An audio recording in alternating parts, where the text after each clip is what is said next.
श्री हरि विष्णु भगवान की जय। तुलसी माता की जय। नमस्कार दोस्तों, आज का दिन बड़ा ही शुभ और मंगलकारी है। एकादशी के व्रत के पारण के दिन तुलसी माता की कथाएं सुनने से ही व्रत पूर्ण माना जाता है और समस्त मनोकामनाएं भी पूर्ण होती हैं। जिन लोगों ने व्रत नहीं भी रखा था उन्हें भी द्वादशी के दिन तुलसी माता की कथा को सुनने से धन संपत्ति और अनंत शुभ फलों की प्राप्ति होती है। आइए सुनते हैं तुलसी माता की संपूर्ण कथा। तुलसी माता को हरिप्रिया भी कहा जाता है। जितना भगवान श्री हरि विष्णु सोने चांदी हीरे मोती और रत्नों से प्रसन्न नहीं होते, उतना सिर्फ तुलसा दल से प्रसन्न हो जाते हैं। सच्ची श्रद्धा भाव से तुलसा दल भगवान विष्णु को अर्पित करने से मनुष्य के सभी संकट कट जाते हैं, मनोकामनाओं की पूर्ति होती है। शास्त्र अनुसार एकादशी के दिन तुलसी जी में कभी भी जल नहीं चढ़ाना चाहिए, क्योंकि तुलसी महारानी स्वयं एकादशी का निर्जला व्रत रखती हैं। लेकिन द्वादशी के दिन व्रत के पारण के समय तुलसी माता को अवश्य जल चढ़ाना चाहिए और पूरे विधि विधान से पूजा करना चाहिए और उनकी कथाओं को सुनकर ही अपना व्रत खोलना चाहिए। तुलसी माता की कथा को सुनने से एकादशी के व्रत का संपूर्ण फल मिल जाता है। बड़ी मुनि की पुत्री तुलसी अपूर्व सुंदरी थी। उनकी इच्छा थी कि उनका विवाह भगवान नारायण के साथ हो। उसके लिए उन्होंने नारायण पर्वत की घाटी में स्थित बद्री वन में घोर तपस्या की। दीर्घकाल तक तपस्या के उपरांत ब्रह्मा जी ने प्रसन्न होकर दर्शन दिया और वर मांगने को कहा। तुलसी जी ने कहा, सृष्टिकर्ता ब्रह्मदेव, आप अंतर्यामी हैं, सबके मन की बात को जानते हैं। फिर भी मैं अपनी इच्छा आपसे बताती हूँ। मैं चाहती हूँ कि भगवान श्री नारायण मुझे पति रूप में मिले। ब्रह्मा जी ने कहा, तुम्हारा अभिष्ट तुम्हें अवश्य मिलेगा। अपने पूर्व जन्म में किसी अपराध के कारण तुम्हें श्राप मिला है। इसी प्रकार भगवान श्री नारायण के एक पार्षद को भी दानव कुल में जन्म लेने का श्राप मिला था। दानव कुल में जन्म लेने के बाद भी उसमें नारायण का अंश विद्यमान रहेगा। इसीलिए इस जन्म में पूर्व जन्म के पाप के शमन के लिए संपूर्ण नारायण तो नहीं मिलेंगे, लेकिन नारायण के अंश से युक्त दानव कुल में जन्मे उस श्रापग्रस्त पार्षद से तुम्हारा विवाह होगा। श्राप मुक्त होने पर भगवान श्री नारायण सदा सर्वदा के लिए तुम्हारे पति हो जाएंगे। तुलसी ने ब्रह्मा जी के इस वर को स्वीकार किया, क्योंकि मानव कुल में जन्म के कारण उस मायावी भोग को तो भोगना ही था। तुलसी बद्री वन में ही रहने लगी। नारायण का वह पार्षद दानव कुल में जलंधर के नाम से पैदा हुआ था। दिनों बाद वह भ्रमण करता हुआ बद्री वन में आया। यहाँ तुलसी को देखते ही वह उन पर मंत्रमुग्ध हो गया। तुलसी के सामने उसने अपने विवाह का प्रस्ताव रखा।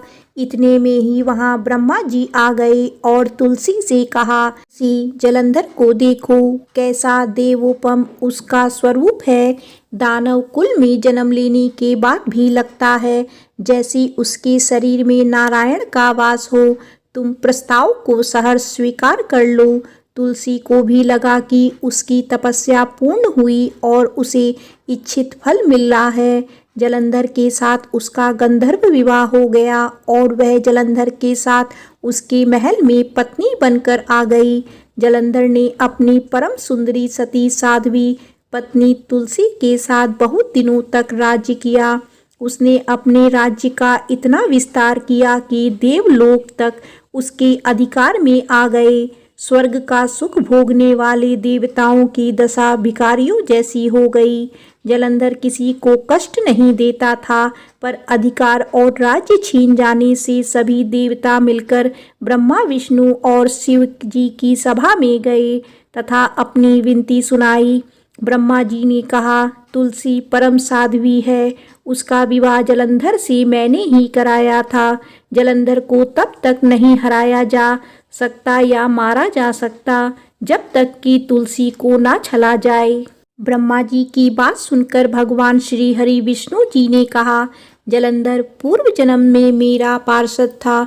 श्राप के कारण उसे दैत्य कुल में जन्म लेना पड़ा। इस जन्म में भी मेरा अंश उसमें व्याप्त है। साथ ही तुलसी के पतिव्रत धर्म से वह अजय है। फिर देवताओं की सहमति से भगवान शिव ने जलंधर के पास संदेश भेजा कि या तो वह देवताओं को राज्य लौटा दे या फिर उनसे युद्ध करे। जलंधर भगवान शंकर के पास पहुंचा और कहा, हे देवों के देव महादेव, आपके लिए देवताओं का पक्ष लेना उचित नहीं है। राज्य बढ़ाना हर राजा का कर्तव्य है। मैंने किसी को दुखी नहीं कर रहा हूँ। देवताओं से कहिए कि वे मेरी प्रजा बनकर रहें। मैंने आपका कोई भी अपमान नहीं किया है। हमारा आपका युद्ध शोभा नहीं देता है। अगर आप हार गए तो बड़ी लज्जा की बात होगी। मैं हार गया तो आपकी कीर्ति बहुत अधिक नहीं बढ़ेगी। जलंधर की बातें सुनकर भगवान शंकर हंसने लगे। वे तो सब रहस्य समझते थे। तुलसी और जलंधर के पूर्व जन्म के श्राप की अवधि लगभग पूरी हो चुकी थी। फिर शंकर जी बोले, इसमें कीर्ति और लज्जा की बात नहीं है। तुम देवों को राज्य लौटाकर उन्हें उनके पद पर प्रतिष्ठित होने दो। युद्ध से बचने का यही एक उपाय है। जलंधर ने कहा, मैंने युद्ध के बल से देवलोक जीता है। कोई उसे युद्ध के द्वारा ही वापस ले जा सकता है। यह मेरा अंतिम उत्तर है।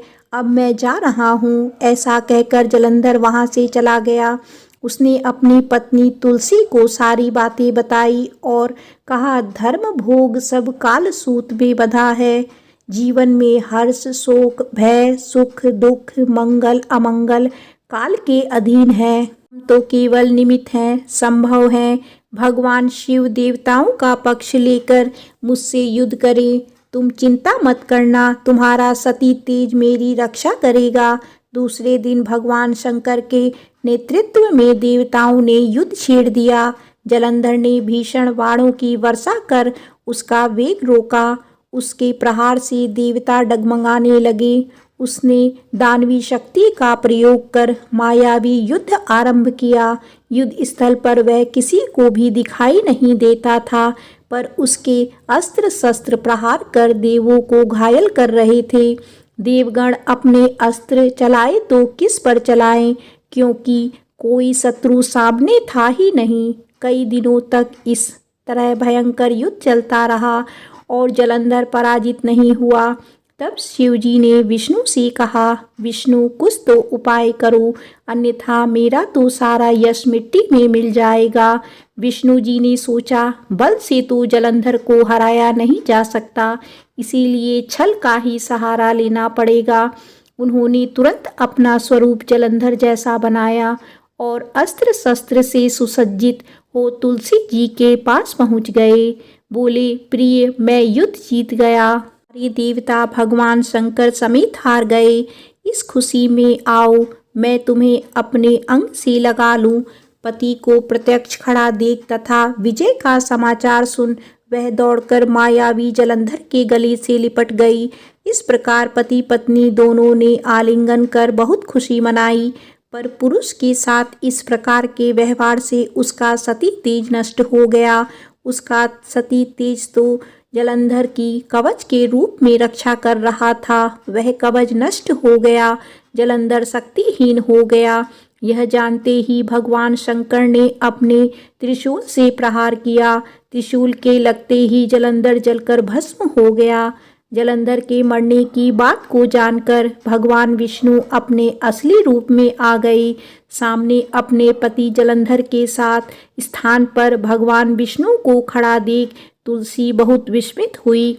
उसे पता लग गया कि स्वयं नारायण ने उसके साथ छल किया है। क्रोध में आकर तुलसी जी भगवान विष्णु को श्राप देते हुए कहने लगी, एक सती स्त्री का सतीत्व भंग करने के अपराध में तुम हृदयहीन पत्थर हो जाओ। विष्णु जी ने तुलसी के श्राप से सिरोधार्य कर कहा, देवी, तुम्हारे तथा जलंधर के कल्याण के लिए मुझे ऐसा करना पड़ा। तुम दोनों को श्राप मुक्त करना था। तुम भी अब अपना शरीर त्याग कर तुलसी विरवा के रूप में जन्म लोगी और मेरी पूजा तुलसी दल से होगी। मैं शालिग्राम पत्थर बनूंगा और मेरे शीश पर तुम आदर से विराजमान होगी। तुम्हारे पति की हड्डियों के चूर्ण से शंख की उत्पत्ति होगी। उस शंख ध्वनि से देवताओं तथा मेरी पूजा आराधना होगी। जहाँ शंख ध्वनि होगी वहाँ मंगल में मैं विराजमान रहूँगा।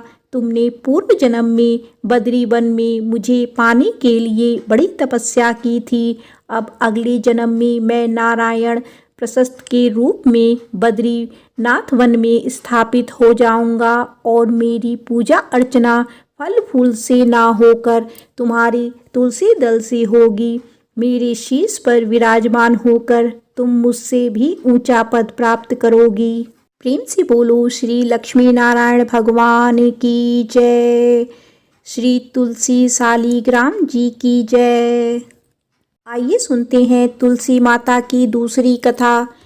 एक समय की बात है, एक परिवार में ननद और भाभी साथ साथ रहा करती थी। ननद का विवाह अभी नहीं हुआ था। वह तुलसी जी के पौधे की बहुत सेवा करती थी। नियम से तुलसी को सींचती और दीपक जलाती थी। लेकिन उसकी भाभी को यह सारी बातें बिल्कुल भी पसंद नहीं थी।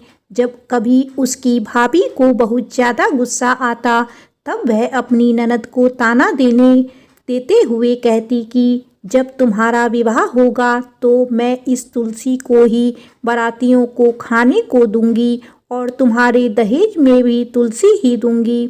तुम जब देखो तुलसी की ही सेवा करती रहती हो। कुछ समय बीत जाने पर ननद का विवाह तय हो गया। विवाह के दिन भाभी ने अपने कहे अनुसार बारातियों के सामने तुलसी का वह गमला फोड़ दिया जिसकी सेवा उसकी ननद किया करती थी और तुलसी के पत्ते खाने के लिए कहा। तुलसी जी की कृपा से वह फूटा हुआ गमला कई सारे स्वादिष्ट पकवानों में बदल गया। भाभी ने गहनों के नाम पर तुलसी की मंजीरी से बने हुए गहने अपनी ननद को पहना दिए। देखते ही देखते तुलसी जी की मंजीरी से बने हुए गहने भी सुंदर सोने जवाहरात के में बदल गए। इतना ही नहीं, भाभी ने मारे क्रोध के वस्त्रों के स्थान पर तुलसी का जनेऊ रख दिया और वह भी रेशमी और सुंदर वस्त्रों में बदल गए। अब जब ननद अपनी ससुराल में पहुंची तो ससुराल में तो उसके दहेज की बहुत प्रशंसा हुई। यह बात भाभी के कानों तक भी पहुंची। उसे बहुत आश्चर्य हुआ। उसने सोचा कि उसने तो ननद के गहने, कपड़े और जनेऊ तक तुलसी जी के ही रखे थे, तुलसी जी की मंजीरी रखी थी। यह सब जानकर भाभी को बहुत आश्चर्य हुआ। अब उसे तुलसी की पूजा का महत्व समझ में आ गया। उस भाभी की भी एक लड़की थी।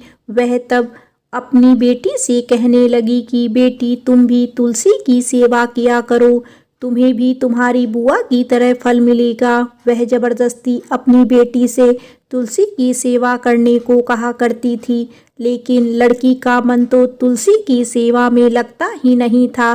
धीरे धीरे समय बीता। भाभी की लड़की बड़ी हो गई। अब उसके विवाह का समय आ गया। तब भाभी सोचने लगी कि जैसा व्यवहार मैंने अपनी ननद के साथ किया था वैसे ही अब मैं अपनी बेटी के साथ भी करूँगी, तो यह भी गहनों से लद जाएगी और बारातियों को भी खाने में तरह तरह के पकवान मिलेंगे और ससुराल में भी इसे बहुत मान सम्मान मिलेगा। यही सोचकर भाभी बारातियों के सामने तुलसी का गमला फोड़ देती है, लेकिन इस बार गमले की मिट्टी मिट्टी ही रहती है। मंजीरी और पत्ते भी अपने ही रूप में रहते हैं। उन्हें भी अपना रूप नहीं बदला और जब भाभी ने सभी बारातियों को खाने में तुलसी के पत्ते दिए तो यह देखकर सभी लोग और बाराती भी भाभी की बुराई करने लगे। भाभी ने लालच में आकर अपनी बेटी के दहेज में भी तुलसी के पत्ते और मंजीरी आदि रख दिए थे। जब बेटी अपने ससुराल पहुंची तो वहां पर भी उसकी बुराई ही हुई। भाभी गुस्से के मारे कभी भी अपनी ननद को नहीं बुलाती थी। एक दिन भाई ने सोचा कि मेरी पत्नी तो मेरी बहन को बुलाती ही नहीं है, क्यों ना मैं ही अपनी बहन से मिलकर जाऊं। यह सोचकर उसने अपनी पत्नी से कहा और कुछ उपहार अपनी बहन के लिए ले जाने की बात कही तो भाभी ने थैली में ज्वार भरकर कह दिया कि यह लो और कुछ नहीं है, तुम यही लेकर जाओ। तब भाई बहुत दुखी मन से अपनी बहन के पास चल दिया। रास्ते में वह सोचता रहा कि कोई भाई भला अपनी बहन के घर ज्वार कैसे लेके जा सकता है। यही सोचकर वह गौशाला के पास रुक गया और ज्वार का वह थैला उसने एक गाय के सामने पलट दिया। तभी एक ग्वाले ने यह सब देख लिया। तब ग्वाले ने आकर भाई से कहा कि अरे आप गाय के सामने यह हीरे मोती और सोना क्यों डाल रहे हो, इसे तो घास डालनी चाहिए। भाई ने देखा तो वह हैरान रह गया। फिर भाई ने ग्वाले को सारी बात बताई और धन लेकर खुशी खुशी अपनी बहन के घर चल दिया। दोनों भाई बहन एक दूसरे को देखकर बहुत प्रसन्न हो गए। तब बहन ने तुलसी माता से सच्चे मन से प्रार्थना की कि उसकी भाभी को सद्बुद्धि प्राप्त हो जाए और तुलसी माता की कृपा से उनके घर में सुख समृद्धि और धन के भंडार भर जाएं। तब कुछ दिनों के बाद देखते ही देखते भाभी का मन बदल गया और वह अपनी ननद को बहुत मान सम्मान देने लगी और अब वह भी सच्चे मन से तुलसी जी की सेवा करने लगी। तुलसी माता की कृपा से उसके घर में सुख समृद्धि के भंडार भर गए। उनके घर में अब कलह कलेश नहीं होता था और सभी सुख से रहने लगे। प्रेम से बोलो तुलसी माता की जय।